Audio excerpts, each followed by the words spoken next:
Back with my video.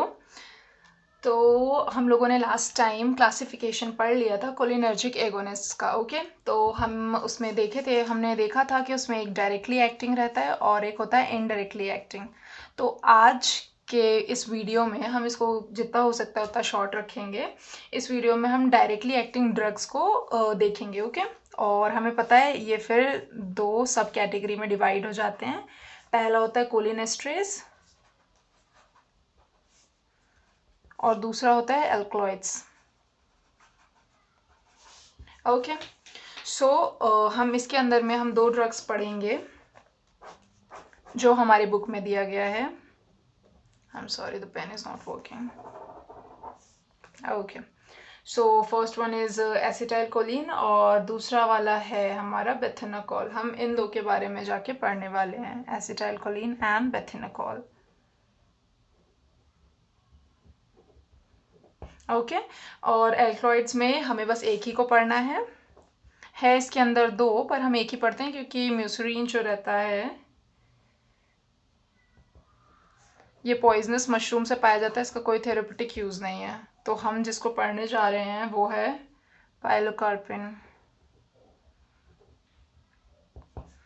Okay, तो हम आज ये पढ़ेंगे इन तीन ड्रग्स के बारे में, इनके यूजेस, क्योंकि हमारा जो drugs acting on ANS system है, एएनएस चैप्टर है, इसमें सबसे ज़्यादा क्लासिफिकेशन से ज़्यादा इम्पॉर्टेंट हमारे सिलेबस में इनके यूजेस दे रखे हैं। So guys let's continue with that. Okay, so सबसे पहले हम आते हैं एसिटाइलकोलिन पे।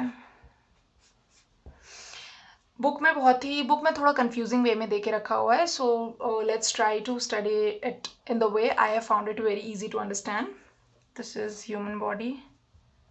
Okay, since I'm a girl, I would like to say go girl. आँखें, होठ, नाक. Okay, and here is the heart, lungs, stomach, intestine.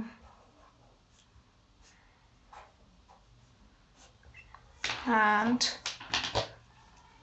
this is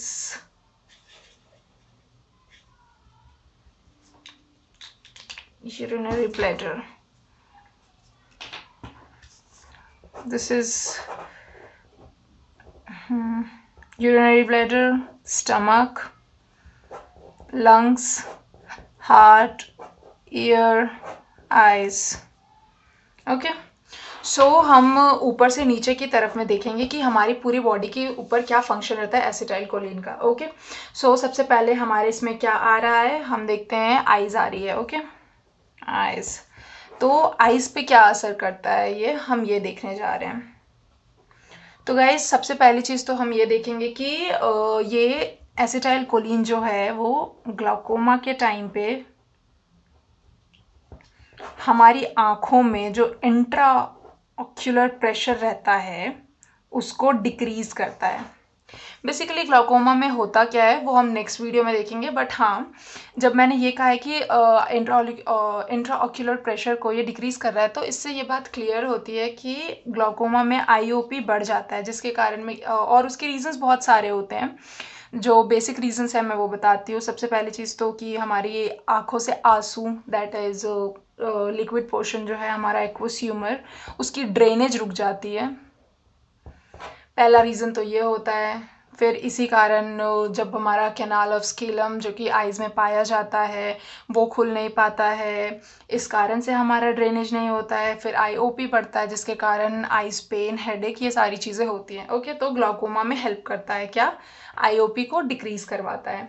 ठीक है, अब हम दूसरे इस पे आते हैं। किस पे आते हैं, हम हार्ट पे आ जाते हैं। चलो, तो अब हार्ट के ऊपर क्या फंक्शन करता है, हमें पता है कि जो एसिटाइलकोलिन रहते हैं वो एम टाइप के रिसेप्टर्स पे काम करते हैं और एन पे भी करते हैं। ओके, हाँ, एक और चीज़ हम यहाँ पे आते हैं, तो हम एसिटाइलकोलिन में एक तो ये दोनों रिसेप्टर पे हमारे काम करता है। I am sorry, I forgot to mention, एक एम टाइप और एन टाइप दोनों में। सो पहले हम एम टाइप के इसके जो जो ये एम टाइप पे असर करता है हम वो देखने जा रहे हैं। ओके, अब हम यहाँ पे आते हैं एम टाइप में। अब हार्ट के ऊपर क्या करता है, हमें पता है हार्ट के ऊपर M two type of receptor पाया जाता है।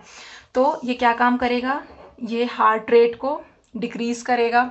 हार्ट रेट डिक्रीज होगा, force of contraction of heart, जो कि हमने सबसे पहले वीडियो में देखा था पैरासिम्पैथेटिक एक्टिविटीज़ में, तो force of contraction of heart decrease होगा। और तो और ये क्या करेगा, हमारा एवी नोड का जो कंडक्शन रहता है उसको डिक्रीज करेगा। ओके, अब हार्ट के बाद हमारा क्या बचता है, हमारे पास क्या आ जाता है हार्ट के बाद, हम इस पे आ जाते हैं, स्टमक पे आते हैं, GIT।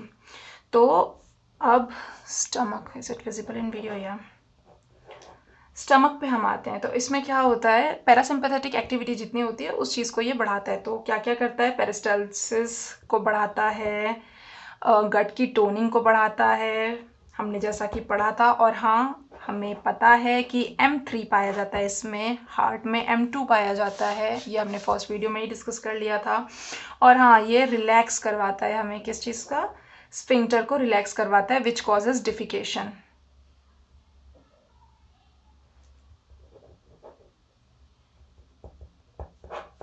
ओके, अब हम आते हैं, इसके बाद क्या आता है हमारे पास, यूरिनरी ब्लैडर। अब यूरिनरी ब्लैडर पे आते हैं हम। यूरिनरी ब्लैडर का क्या काम करेगा, ये सबसे पहली चीज़ तो हम यूरिनरी ब्लैडर को थोड़ा सा पढ़ते हैं। ओके,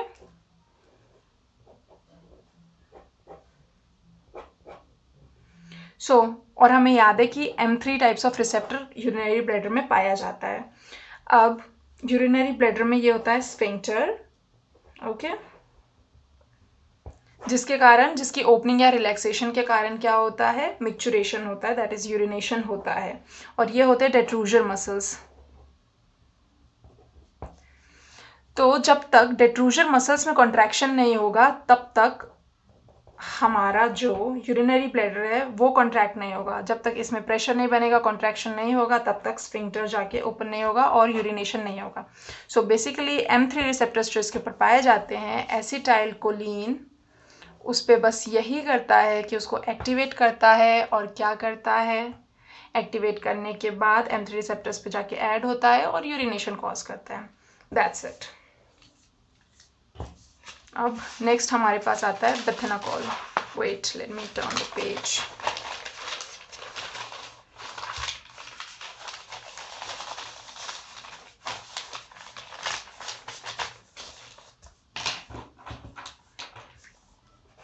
हमारा सेकेंड टॉपिक आ गया है बेथेनाकॉल। ये बहुत ही छोटा है, इसको तो मैं ओरली आपको बता देती हूँ। देखिए, बेथेनाकॉल जो रहता है, सबसे पहली चीज़ हम इसको इतने से में याद रखें कि ये कौन से वाले इसमें आ जाता है। अगेन ये हमने पीछे ही पढ़ा है कि ये कोलिनेस्ट्रेज की कैटेगरी में आता है। ओके, तो हमने इसके बारे में ये पढ़ा, हमें इसके बारे में एक इंपॉर्टेंट चीज़ याद रखना है कि इसको सिलेक्टिवली लिया जाता है। किस चीज़ के लिए, एक तो GIT के लिए, और दूसरी चीज़ यूरिनरी ब्लैडर के उसके डिसफंक्शनिंग के, इसमें जब माल फंक्शनिंग होती है GIT या फिर यूरिनरी ब्लैडर में, तब फिर this is the preferred drug, ये प्रेफर्ड ड्रग है। अब GIT में और यूरिनरी ब्लैडर में हम ऐसे याद कर लेते हैं कि बॉडी का लोअर पार्ट में बेथेनाकॉल एक्ट करेगा। तो जब पेरिस्टालसिस हो जाता है हमारे इंटेस्टाइन का या इलियस का, तो हमने पीछे पढ़ा कि ये कोलिनेस्ट्रेज क्या करते हैं। कोलिनेस्ट्रेज बेसिकली बस ये करते हैं कि मूवमेंट, पेरिस्टाल्टिक मूवमेंट्स बढ़ाते हैं। तो पेरिस्टाल्टिक मूवमेंट बढ़ेगा तो ये किस चीज़ में दिया जा रहा है, पैरालिटिक इलियस। अब स्पेलिंग देख लेना यार, इतना बड़ा बड़ा लिखूंगी। और दूसरी चीज़, पोस्ट ऑपरेटिव यूरिनरी रिटेंशन के लिए दिया जाता है। अब देखो क्या होता है कि जब वो सर्जरी वगैरह होती है, वी ऑल नो कि पाउच में कलेक्ट किया जाता है यूरिन, ये वो, तो लेकिन बहुत सारी सर्जरीज होती है।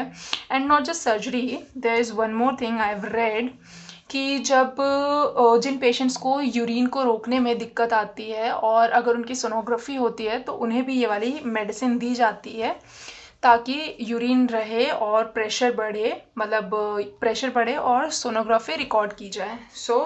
हम बेसिकली इसको हम इससे याद रख लेना, सोनोग्राफी से बेथेनाकॉल को, क्यों यूरिनरी रिटेंशन चाहिए। ठीक है, अब हम देखते हैं कि इसको इतना यूज़ क्यों किया जाता है। सबसे पहली चीज़ तो it's a very very safe drug, safe to use है। दूसरी चीज़ कि इसका कोई निकोटिनिक वो नहीं है, असर नहीं है। निकोटिनिक यूज़ नहीं है या निकोटिनिक एक्शन नहीं है। और तीसरी चीज़ ये कि अगर किसी को इस ड्रग से किसी को इस ड्रग का अगर को रिवर्स करना है, वापस से हमारी बॉडी जैसी थी वैसी ही करनी है, तो ये एट्रोपिन से पूरा का पूरा एंटागोनाइज हो जाता है। मतलब कि एट्रोपिन जो है इसके फंक्शन को रोक देता है और बॉडी को रिवर्सल स्टेट में ले आता है। ओके, सो हम एक बार फिर से इसका रिवीजन करते हैं। सबसे पहली चीज़, गट में M3 टाइप ऑफ रिसेप्टर पाया जाता है और यूरिनरी ब्लैडर में भी M3 टाइप ऑफ रिसेप्टर पाया जाता है। और हम यहाँ पे पिथेनाकॉल जो है वो सिर्फ और सिर्फ म्यूसिनिक एक्शन दिखाता है, निकोटिनिक एक्शन इसका कुछ भी नहीं होता है। ये यूरिनरी ब्लैडर पे और GIT पे एक्ट करता है। ओके, जिनको पैरालिसिस हो जाता है इलियस में, जिनका मोशन नहीं हो पाता है, उनमें ये क्या करवाएगा, पेरिस्टालसिस को इंक्रीज कराएगा। और यूरिनरी ब्लैडर में क्या करवाता है, ये यूरिन का रिटेंशन करवाता है। इसका निकोटिनिक असर कुछ भी नहीं है, निकोटिनिक एक्शन कुछ भी नहीं है, और इसको पूरा का पूरा एंटागोनाइज कौन कर देता है, एट्रोपिन। दैट्स इट, हमने यहाँ पे कंप्लीट कर लिया। अब हम तीसरे टॉपिक पे चलते हैं आज के, that is alkaloids, cholinergic alkaloids. और इसमें भी हमारे पास बस एक ही ड्रग पढ़ना है हमें, दैट इज पाइलोकार्पिन।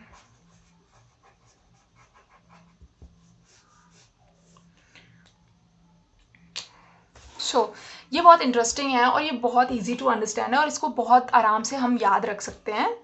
ये बहुत ही फेवरेट ड्रग है मेरा। तो हम सीधे इसके आते हैं यूजेस पे। हमें पता है ये सब अगेन पैरासिम्पैथेटिक एक्टिविटी को इंक्रीज करता है, सपोर्ट करता है, क्योंकि ऑब्वियस ही बात है यार, दीज आर पैरासिम्पैथोमिमेटिक्स। ओके, सो हम जल्दी जल्दी आते हैं उनके फंक्शन पे। हम इसको पाइलोकार्पिन को हम कुछ इस तरीके से याद करने जा रहे हैं, ठीक है। पाइलो, प से पाइलो आता है और प से आता है 5, ठीक है। तो इसके 5 यूजेस हैं, बस इतना। कई बार क्या होता है हम कंफ्यूज हो जाते हैं, ये भी इसका था वो भी इसका था, प से पाइलो प से 5, ठीक है। तो पहला वाला हमारे पास क्या आ जाएगा कि जब सबसे पहले हम अगेन वही ऊपर से नीचे हमेशा बॉडी में जाएं, इररिस्पेक्टिव ऑफ मतलब जैसे कि रहता है कि पहले स्मूथ मसल्स की पढ़ाई करते हैं फिर ब्लड वेसल्स देख लेते हैं, नहीं, this is the easiest way to study is हमेशा बॉडी में ऊपर से नीचे जाएं। तो सबसे पहले हम क्या देखते हैं कि या तो एक्सेसिव जब सलाइवेशन होने लगती है, या फिर जब मुंह सूखने लगता है, xerostomia. Zero is the term, stomia is the term used for mouth and zero is for dry condition. Xerarch, exarch, ये सारी conditions हमने पढ़े थे। xerostomia और excessive salivation के इसमें हम इसको ड्रग को यूज़ करते हैं। ओके, और अब हम आते हैं इसके दूसरे यूज़ पे, ठीक है।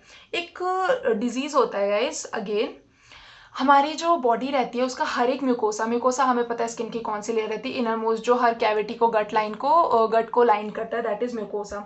तो एक सिंड्रोम होता है, ऑटो इम्यून डिजीज होता है, उसमें क्या होता है हमारे जितने भी म्यूकोसा होते हैं बॉडी के वो ड्राई होने लगते हैं। ओके, और उसको क्या बोलते हैं हम, इस सिंड्रोम को शग्रीन सिंड्रोम। प्रोनाउंसिएशन आप अपने हिसाब से कर लीजिए, इंडिया में तो हर किलोमीटर पे बदलती है प्रोनाउंसिएशन। ओके, सो ये हमारे जैसे कि कहाँ कहाँ पे यार, जैसे हो गया हमारी आंखें हो गई, माउथ हो गया, एनल कैनाल हो गया, एक्सेट्रा म्यूकस लाइनिंग, ये ये ट्रेकिया, ये सारी लाइनिंग जो है वो ड्राई होने लगती है। ये क्या है, एक ऑटो इम्यून डिसऑर्डर है। तो इसमें भी हमें क्या दिया जाता है, 5 से 3 टाइम्स में दिया जाता है। इससे क्या होता है कि हमारा जो भी ड्राइनेस रहता है वो नहीं हो पाता है, और इसको हमेशा फूड के साथ दिया जाता है पाइलोकार्पिन को, ताकि ये अपना असर दिखाए, ठीक है। तो एक तो इसमें आ गया हमारा। अब हम तीसरे इस पे आते हैं। अगेन हम आ गए अब आंखों पे। ग्लाउकोमा में तो होगा ही होगा, याद रखना, जो भी पैरासिम्पैथेटिक एक्टिविटी को प्रमोट करता है उस मेडिसिन को हम ग्लाउकोमा में दे सकते हैं, पर हाँ कुछ एक्सेप्शंस हैं वो हम बाद में देखेंगे।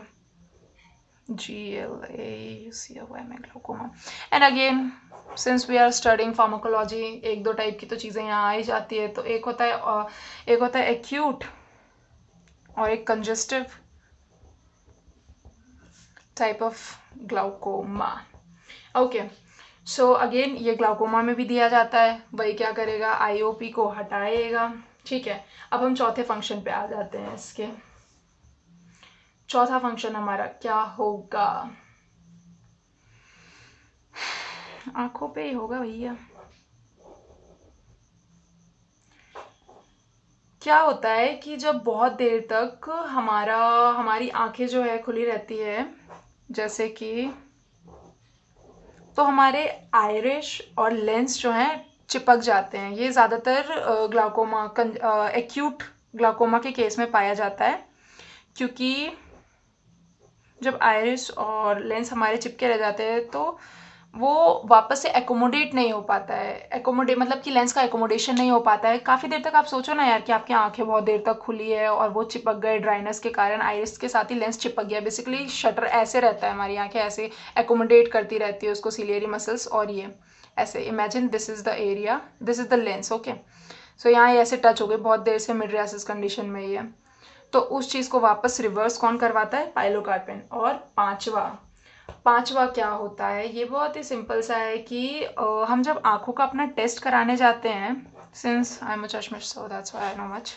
लॉल, तो कई बार हमारी सही रिकॉर्डिंग नहीं हो पाती आंखों की कि हाँ यार एग्जैक्टली है क्या ये चीज़, या मतलब आई मीन एग्जैक्टली क्या पावर है। तो वो लोग एक ड्रॉप डालते हैं, आई ड्रॉप डालते हैं, जिससे ना हमें कुछ देर तक अंधापन टाइप में आ जाता है, कुछ दिखता ही नहीं है। वो यही होता है, पाइलोकार्पिन ड्रॉप्स ही होते हैं। तो ये करेक्ट रिफ्रैक्शन टेस्टिंग, आंखों की करेक्ट रिफ्रैक्शन टेस्टिंग में यूज़ किया जाता है। ओके, सो यहाँ हम फिनिश करते हैं हमारे पाँचों के पाँचों क्या चीज़, ड्रग्स। ठीक है, और एडवर्स इफेक्ट्स में अगेन ब्रेडिकार्डिया हो जाए। एडवर्स इफेक्ट हमारा कैसे निकलेगा गाइस, एडवर्स इफेक्ट ऐसे निकलेगा कि जो चीज़ हो रही है वही चीज़ कंटिन्यू में है। तो सबसे पहले चीज़ क्या करते हैं, ये पैरासिम्पैथोमिमेटिक्स ब्रेडिकार्डिया करते हैं, मतलब हार्ट रेट्स को डिक्रीज करते हैं। तो ये एक हो जाएगा हमारा, क्या चीज़ हो जाएगा, ये एक एडवर्स इफेक्ट। ओके, तो और दूसरा फिर होगा कि अभी हमने देखा कि सलाइवेशन करवा रहा है, तो एक्सेस सलाइवेशन। उसके बाद फिर one more thing, bronchial spasm करवाएगा ये, इसीलिए अस्थमा के पेशेंट्स को नहीं दिया जाता है। इम्पॉर्टेंट पॉइंट है कि अस्थमा के पेशेंट्स को ये क्यों नहीं दिया जाता है, ये इसलिए नहीं दिया जाता है क्योंकि ये ब्रोंकियो स्पाज्म करवाता है। ओके, सो हमने पढ़ लिए यहाँ पे सारे topics. Okay guys, thank you.